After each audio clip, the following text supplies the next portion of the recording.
Sidra to introduce herself, and we'll kick off from there. Okay, thank you very much, everybody, for inviting me to your meeting. It's a pleasure to be here.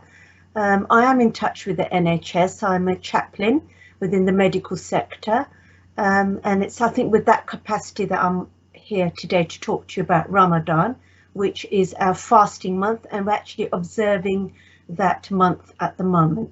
So I've got a PowerPoint to share, which will be approximately 30 minutes. And then I'll open the floor to questions and answers afterwards. So keep your questions in your mind, or you can write them down. Okay, so Ramadan is the 9th month of the Islamic calendar, and it's observed by Muslims worldwide as a month of fasting. This is a little bit of history of fasting. So it's been a common practice throughout the ages in all religions for people who attain a higher form of piety. So if we look at Moses, first of all, he fasted for 40 days up on the mountain just before receiving the 10 commandments, and it was actually a 24-hour fast from evening to evening. And then Jesus, he also fasted for 40 days. Does anybody know when that was? It was in Lent, so from Ash Wednesday to Easter Sunday. Excellent, well done. Yes, so that was again for 40 days, and it was a 24-hour fast, like the Jewish fast of the previous nations, and it was for 40 days.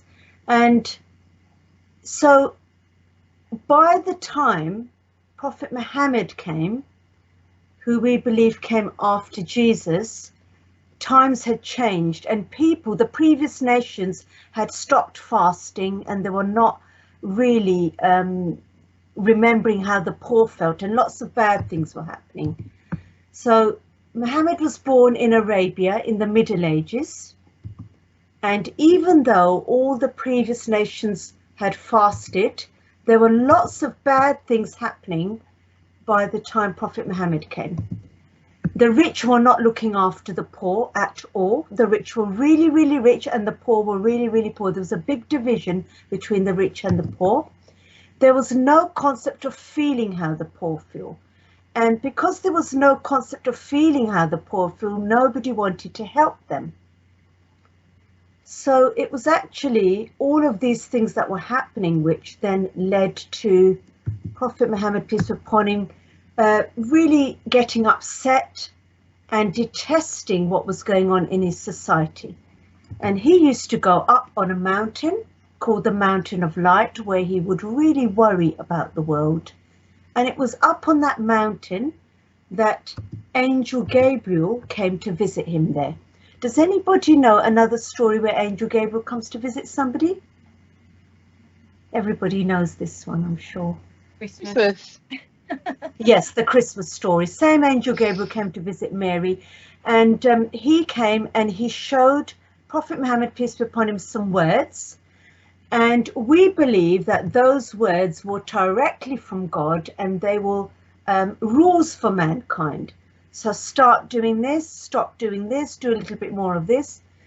And did you know that Ramadan is an important month because the Quran was actually first revealed to Prophet Muhammad during this month? And this is why we fast exactly in Ramadan, because that is an anniversary of the Quran being revealed. Now in that Quran, there were 5 things which everyone would start to ask doing. They are actually called the 5 pillars of Islam, and 2 of those pillars were actually related to the rich not looking after the poor. Okay, so after the first pillar,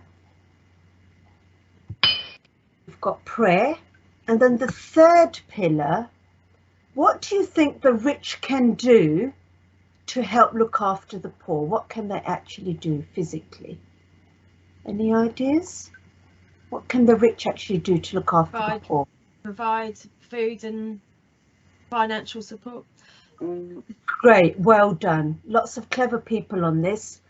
Charity, okay? So the rich who were really, really rich, they were commanded to give 2.5% of their money, spare money they've got in their bank accounts, to the poor every year, and this is obligatory, which means they have to do it. Okay, the other bad one was that the rich, they didn't even know what it felt like to be poor, and because of that they had no sympathy and they couldn't help the poor. So what do you think God commanded all the people to do to help them feel how the poor are feeling, to be in their shoes? Sometimes you have to be in their shoes to understand how they feel, and that helps us to understand them. So what do you think the fourth pillar might have been? Was it to fast? It was to fast, well done. So that they can feel how the poor feel, and then they are more likely to help them afterwards. Say all of you missed your lunch today. That would make you feel hungry, would it not? And then it would make you feel hungry for part of the day, and then it will help you feel how the poor feel. You'll be in their shoes, and then you're more likely to help them afterwards. And then those two pillars are right in the middle, which keeps the roof of the house lovely and strong, which is basically keeps up our faith lovely and strong. So all those bad things that were happening before, the rich not looking after the poor, then changed to the rich have to look after the poor, and the no concept of feeling how the poor feel changed to the concept of feeling how the poor feel. And fasting in the month of Ramadan is an essential part of being a Muslim. And something that changed was that in comparison to the previous nations, the fasting for Muslims was updated to daylight hours only, and only for 30 days. So instead of it being a 24-hour fast from evening to evening, like what Jesus or Moses did, our fast is daylight hours only, and it's only for 30 days, not 40. Okay, so we were actually quite privileged there.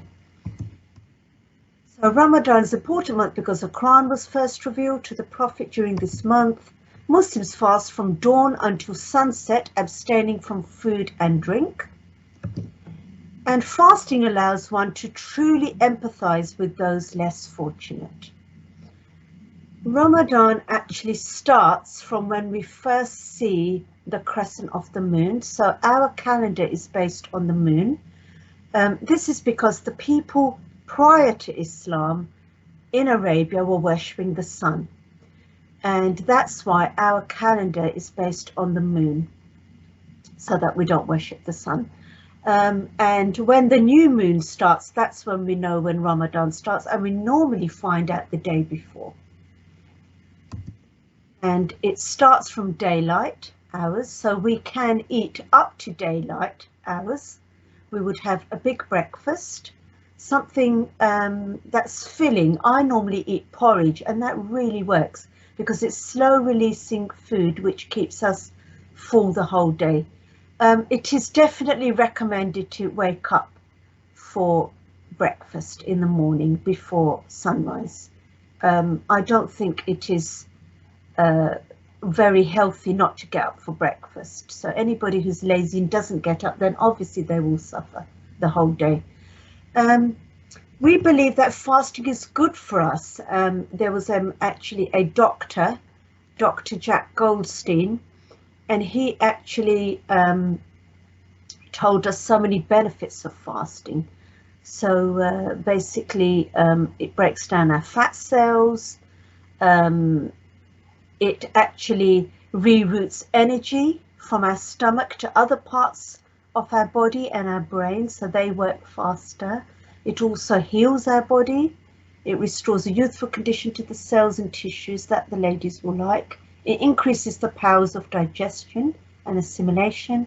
It permits the conservation and rerouting of energy. It clears and strengthens the mind. That is just a tiny, tiny little bit of things there. It detoxifies you. It gives time for other parts of your body to heal themselves because, you know, there's less going on in your stomach and things like that. Less blood is sent to the digestive system. It promotes elimination of metabolic wastes, toxins, bacteria. It allows the body to adjust and normalize its biochemistry and also its secretions and hormones. It lets the body break down and absorb swellings, deposits, diseased tissues and abnormal growths. White blood cells are activated as well, all of those things. I'm going to pop a little quick video up which tells you all the stages of fasting, what happens in the 30 days. Let's listen to this. In each stage of the 30 days of fasting. Stage 1. During the first couple of days of fasting, both blood sugar level and blood pressure drop. The body starts the cleansing process, and the first few days are the hardest as they are usually accompanied with headaches, dizziness, nausea, and intense hunger. Stage 2. During the second stage, the body becomes accustomed to the fasting schedule and the digestive system is able to rest. The digestive system focuses its energy on cleansing the body and healing the cells as the white blood cells in the body start to become more active. During this stage, the organs start their repair process as well. Stage 3. By the third stage, energy levels will have increased, your mind is able to concentrate better, and an overall feeling of wellness overtakes you. During fasting, the body's healing process becomes a lot more efficient, and so the body repairs any damaged cells during this stage. During this stage, the colon, liver, kidney, lungs, and skin are detoxing by eliminating toxins. Stage 4. During the last 10 days of fasting in Ramadan, the body has become accustomed to the fasting process. Your body becomes more energetic and you experience improved memory and concentration. At this stage, the organs are finishing up their healing process, and once all toxins are removed, the body is able to function at its maximum capacity. These are just some of the physical benefits of fasting that will take place within the body, but the spiritual benefits this month are far greater than anything mentioned here. Okay, some of you may be familiar with the 5-2 diet, which Dr. Mosley brought out a couple of years ago, and he's also mentioned, who's a non-Muslim, all the benefits of fasting, so it's really, really good for you. Children do not need to fast because they are below puberty age, and obviously, nutrients and things like that, they need that as they are growing. Does anybody know any other types of people they do not need to fast? There's 7 other categories. You can all have a guess. Anybody? Pregnant women.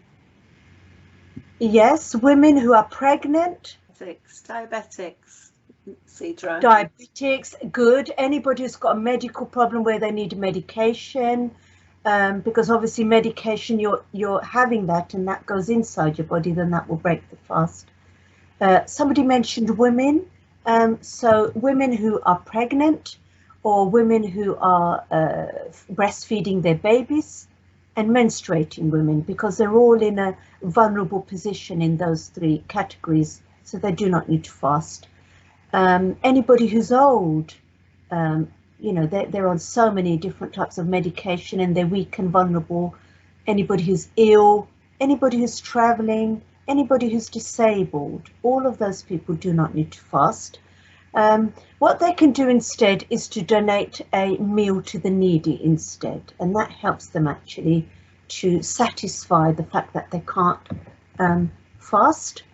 In that video, the man also mentioned spiritual benefits of fasting, not just physical, and that's because while we are fasting, we give up any bad behavior as well. No lying, no fighting, no arguing. So Tom there, he stops chasing Jerry. He stops being bad. So Muslims abstain from destructive behavior like arguing, fighting, swearing, backbiting, gossiping, because fasting also teaches us patience, self-control and self-discipline.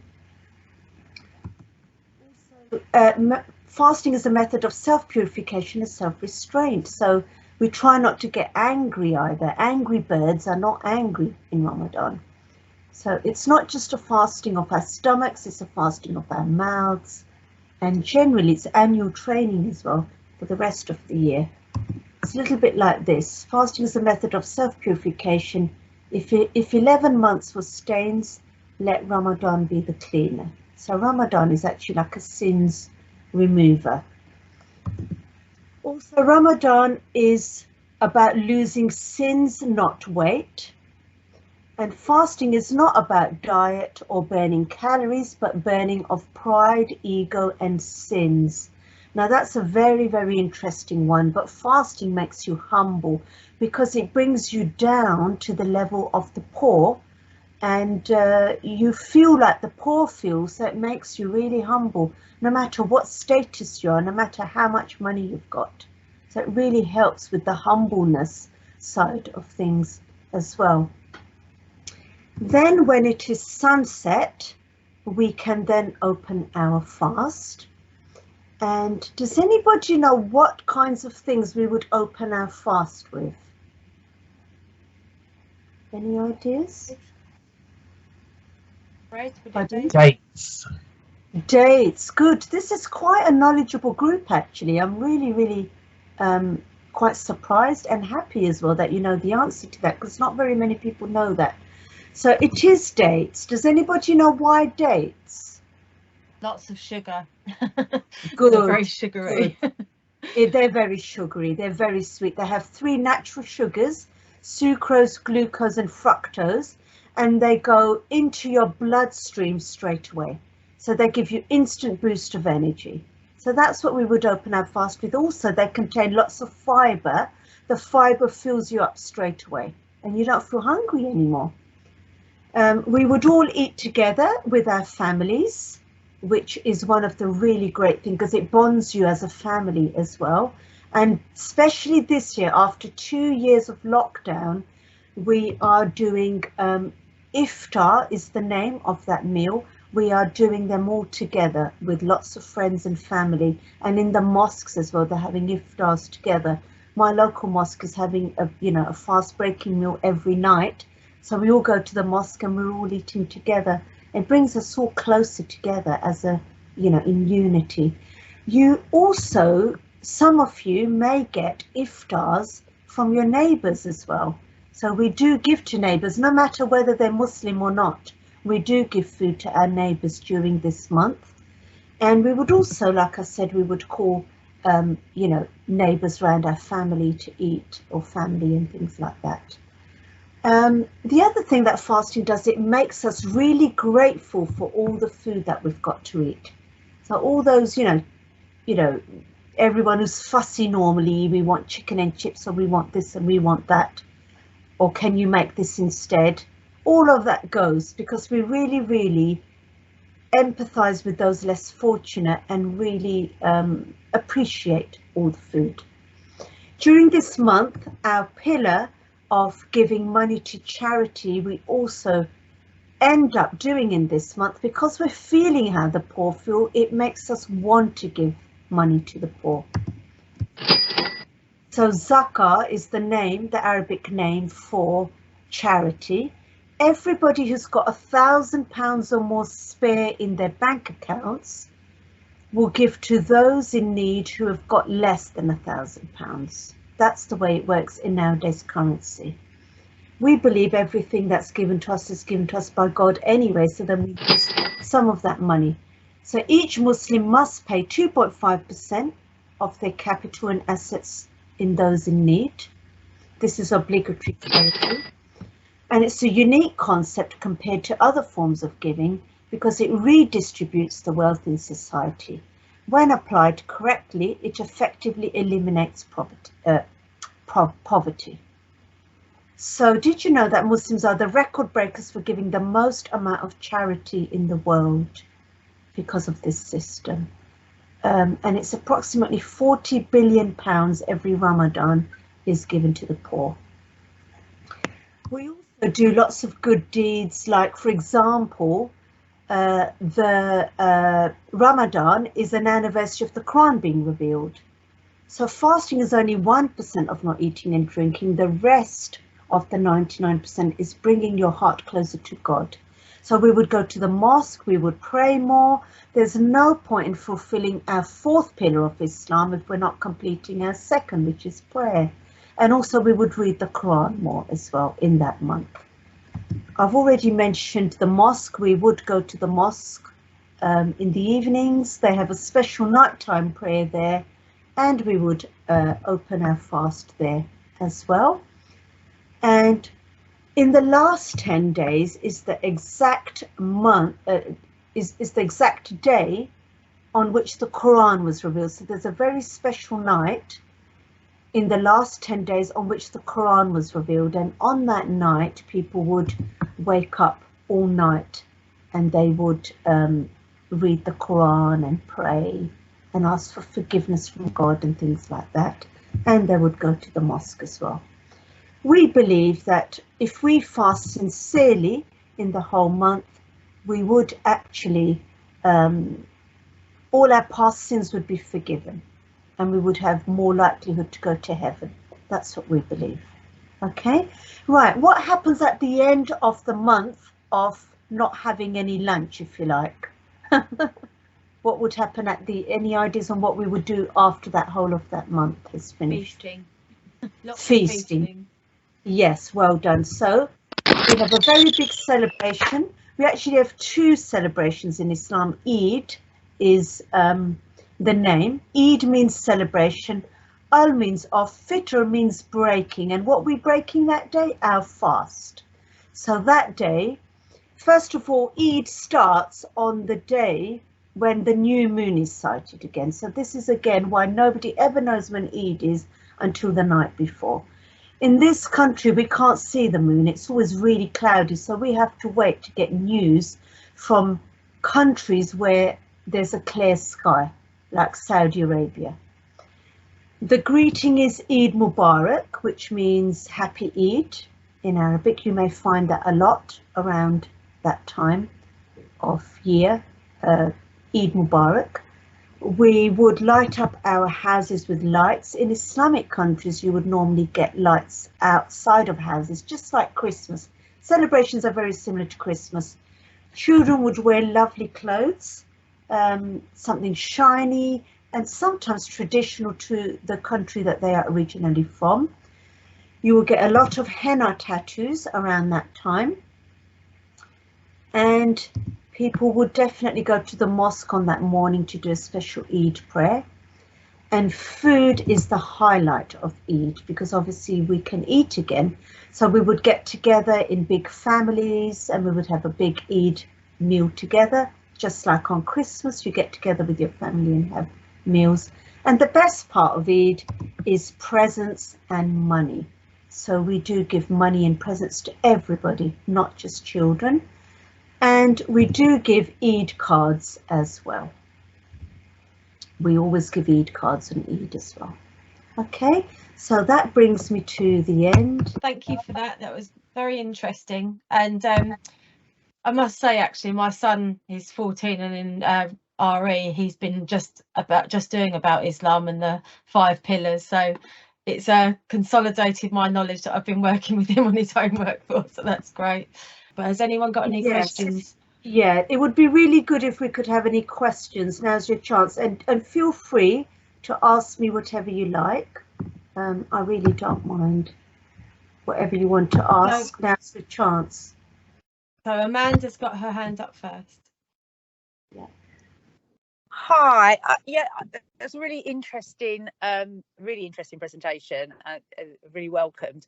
I've actually been invited on Saturday to the local South End Mosque by the Imam for their yes, I'll be there as well. I've been invited as well. I'm really, see you there.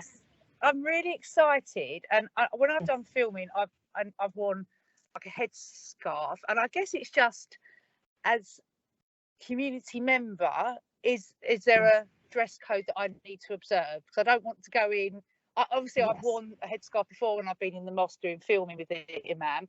But is there a dress code, as it were? Yes. So first of all, you do not need to wear a headscarf because you're not Muslim, and we honestly, nobody will mind, because it's you know, we understand you're non-Muslim and it's not required. So it's up to you. If you want to, you can. If you don't want to, that's fine.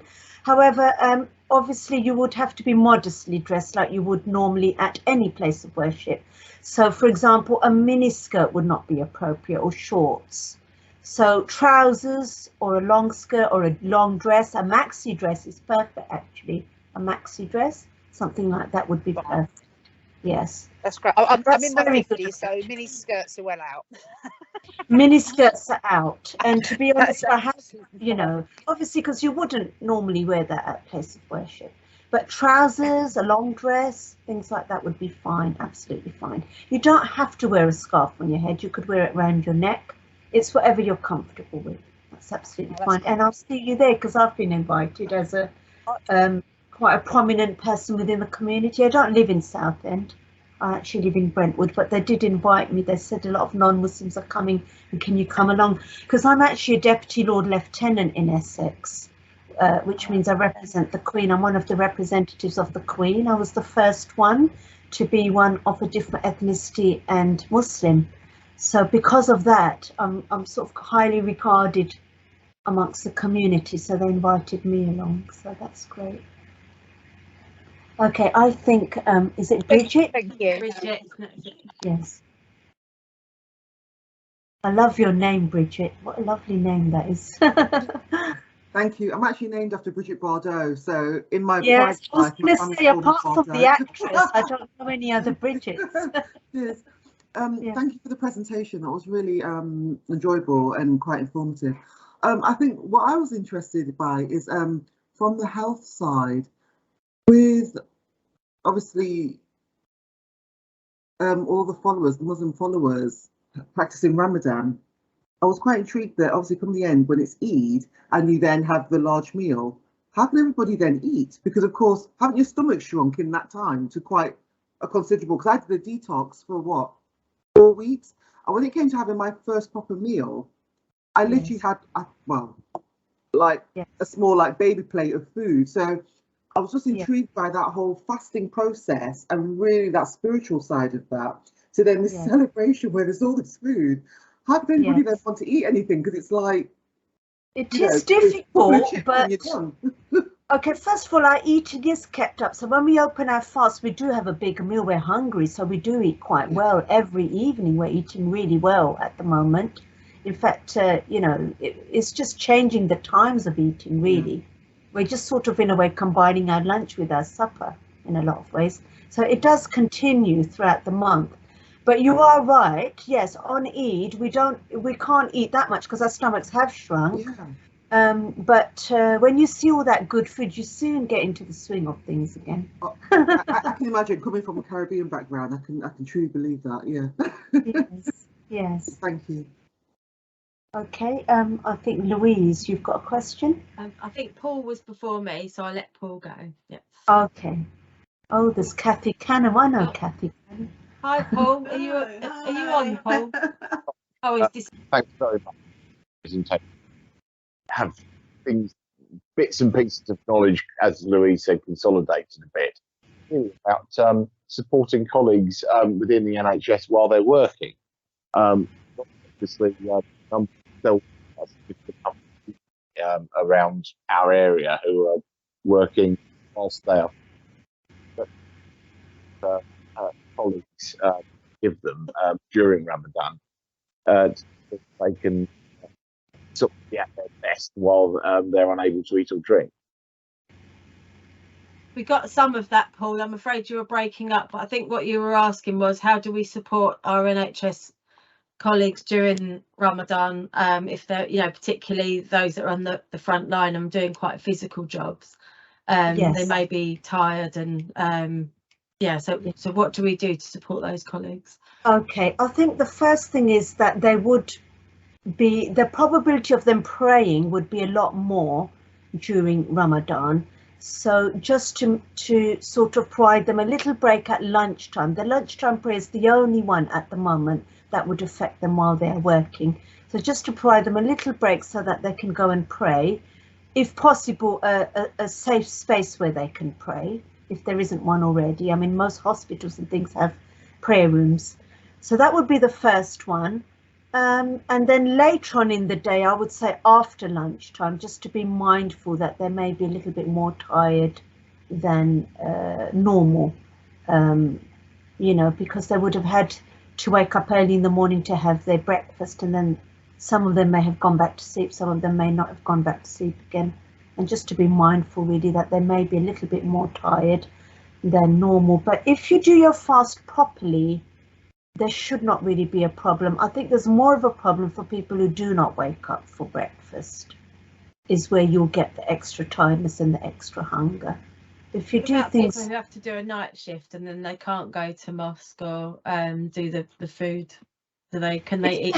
if they have to do a night shift, you'll find that they will have their breakfast in the morning and then they'll go to sleep during the day. So night is not much of a problem, to be honest, because at night you're not eating anyway. In fact, I think it's actually easier to do a night shift because you're not eating anyway at night. You're going to have your nighttime meal. You're going to be full up the whole night. Yeah. And it's during the day is the problem, where you're seeing food and it's dinner, lunchtime. Yeah. And at that time they'll be sleeping, so they've got it easy. They have. Right. They've got it easy. That's great. And another question I had was, so obviously we have all these kind of weight management programs and stop smoking services. Well, you'd hope they weren't smoking, but people do. So if you're obviously during Ramadan, would it be insensitive to ask someone, a Muslim perhaps, to start a weight management program during that time? Because obviously there's specific foods that you have in the evening that might be considered not great for weight management. Yes. Now I'll tell you something really interesting. What fasting does is, because you're only having a little bit of food and at specific times, you tend to generally, on the whole, eat healthily anyway, because you're thinking more about the food that you're eating. Because you're only eating at limited times, then you think about what you're eating. And we normally open our fast with fruit, for example, which we don't normally eat fruit, do we, before we eat as a starter. So, it's only a month. It's only 30 days. Okay. Smoking they don't do anyway, because you're not allowed to smoke when you're fasting. In fact, anything that goes inside you, inside your stomach, you would not be able to have. Okay. So smoking you don't need to worry about. They won't be smoking anyway. And I think eating healthily they should be doing anyway, because it's very limited, isn't it, what they can eat. And they'll be having, proteins and things like that keeps them full the whole day anyway. Right. Thank you. Kathy? Hello, Sidra. It's great. Kathy, you're everywhere, aren't you? Every meeting. I know. It's great that you came along today, and I think it was really insightful. I just wanted to ask you, do you think there is enough awareness among health professionals of, cultural and religious factors, such as Ramadan and your faith, so that they can provide sort of culturally competent care, or is there some way to go? And what work takes place in Mid and South Essex to help improve that? Right, my honest opinion is that it's getting better, definitely, compared to 10, 20 years ago. I think that there is a lot more awareness of equality and diversity and inclusion in every sector, not just health. Because at the same time, I think the level of ethnicities are growing within Essex. People are moving out of London, and there's a lot more out there. I think that you're all doing really well, and I think something like this is needed. That's why Alexis got in touch with me. I think that something like this at a lower level is needed. I think sometimes the information given to all of you is just too over the top, and it's difficult to understand. I think something like this, relating it to Christianity like I did, in the chart at the beginning, helps you then to understand it. We need more things like this, I think, more. And give the opportunity for questions, which I think is really important. Because the only way to understand something is to ask questions. So I think you're all doing really well, and I was really pleased when Alexis asked me to come on this, because I thought, well, that shows initiative and interest, doesn't it? Alexis? Hi, Sidra. Thank you so much for joining us this morning. The presentation that I viewed the other week was really useful and insightful. That's why we wanted to share that with the group today. So hopefully you've all learnt something from today. And as I say, it's lovely to see you, and thank you very much for joining us as part of this important month. And yeah, thank you, Sidra. That's been really, really useful. Yeah, really great. No, thank you ever so much. It's been really great. Thank you. Thank you very much. Kathy, you've got another question? Yeah, I did quickly, Sidra. Is it possible to visit a mosque, and how might you arrange that? Yes. Okay, first of all, did you want to come in Ramadan, or would you be willing to come on a day when, for example, a school is visiting in Brentwood Mosque, which is where I live? A new mosque has just opened, and we've got a school visit coming up.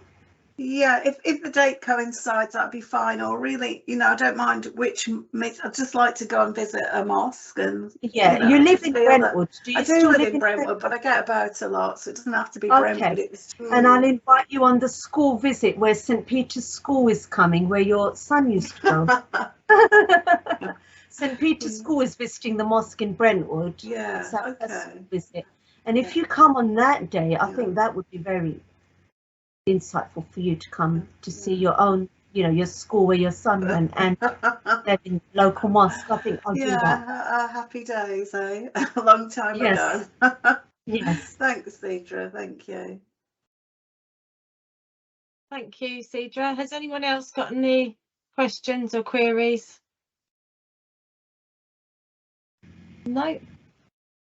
Okay, well, thanks so much for joining our meeting and for enlightening us, and I hope the rest of your Ramadan goes well, and Eid, hopefully maybe it'll be at the same time as Easter this year, which will be interesting, so we'll all be feasting together from the different religions. So thanks very much for joining us, and good luck with it. Anything else you're on, and enjoy the Southend Mosque as well. Yes. All right then. Okay then, I'm going to leave now.